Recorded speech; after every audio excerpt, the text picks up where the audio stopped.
ഹരേ കൃഷ്ണ. ഭാഗവതം എന്നാൽ ഭഗവാനെക്കുറിച്ചുള്ള ഗ്രന്ഥം.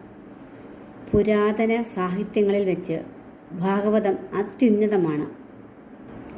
അതിലെ സന്ദേശം വളരെ ശ്രേഷ്ഠമാണ്.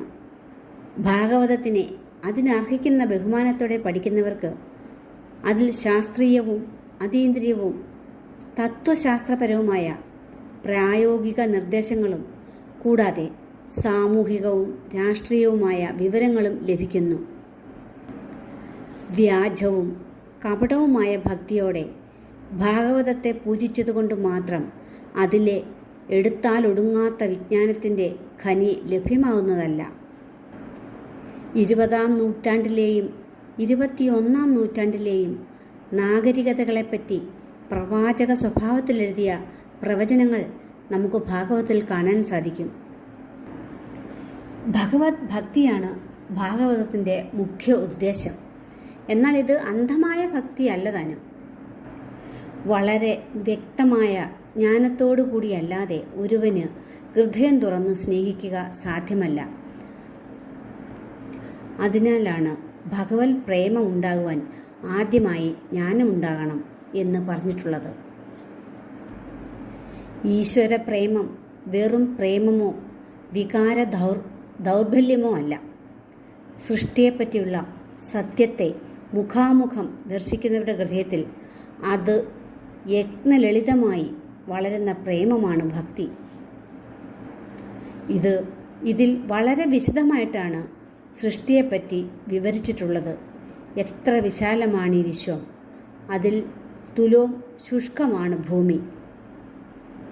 സമയം എത്ര അളവുറ്റതാണ്, അതുമായി താരതമ്യം ചെയ്യുമ്പോൾ എത്ര കണികമാണ് ഒരുവൻ്റെ ജീവിതകാലം.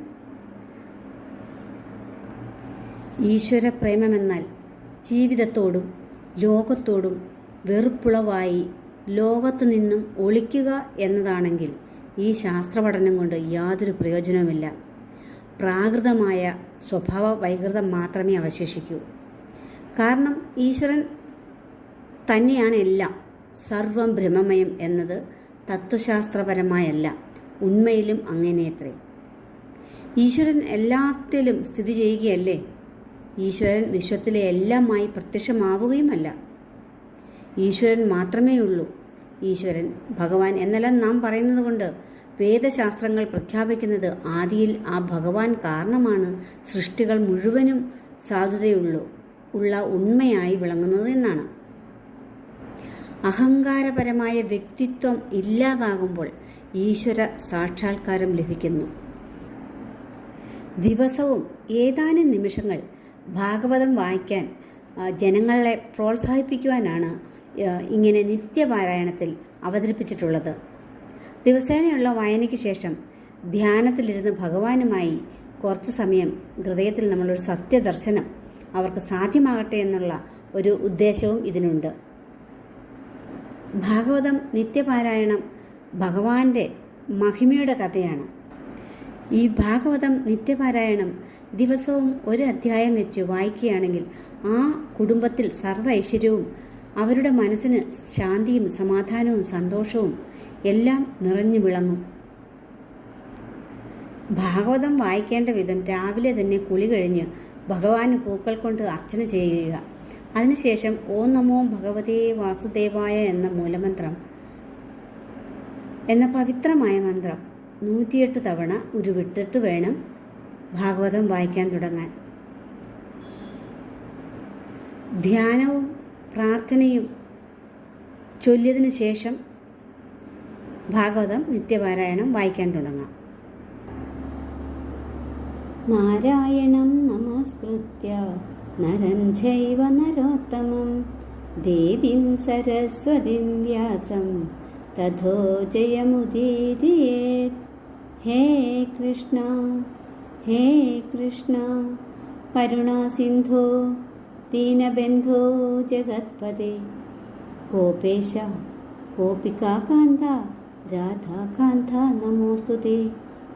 തപ്തകാഞ്ചന ഗൗരാംഗേ രാധേ വൃന്ദാവനേശ്വരി വൃഷഭാനുസുതേ ദേവി പ്രണമാമി ഹരിപ്രിയേ. വാഞ്ചാകൽപതരൂപൈച്ഛ കൃപാസിന്ധൂഭ്യ ഏവ ച പതിതാനാം പാവനേഭ്യോ വൈഷ്ണവേഭ്യോ നമോ നമഃ. ജയ ശ്രീകൃഷ്ണ ചൈതന്യ പ്രഭോ നിത്യാനന്ദ ശ്രീ അദ്വൈത ഗദാധര ശ്രീവാസാദി ഗൗര ഭക്തവൃന്ദ. ഹരേ കൃഷ്ണ കൃഷ്ണ കൃഷ്ണ ഹരേ ഹരേ, ഹരേ രാമ രാമ രാമ ഹരേ ഹരേ. ഇങ്ങനെ പ്രാർത്ഥന ചൊല്ലിയ ശേഷം വായിക്കാൻ തുടങ്ങാവുന്നതാണ്.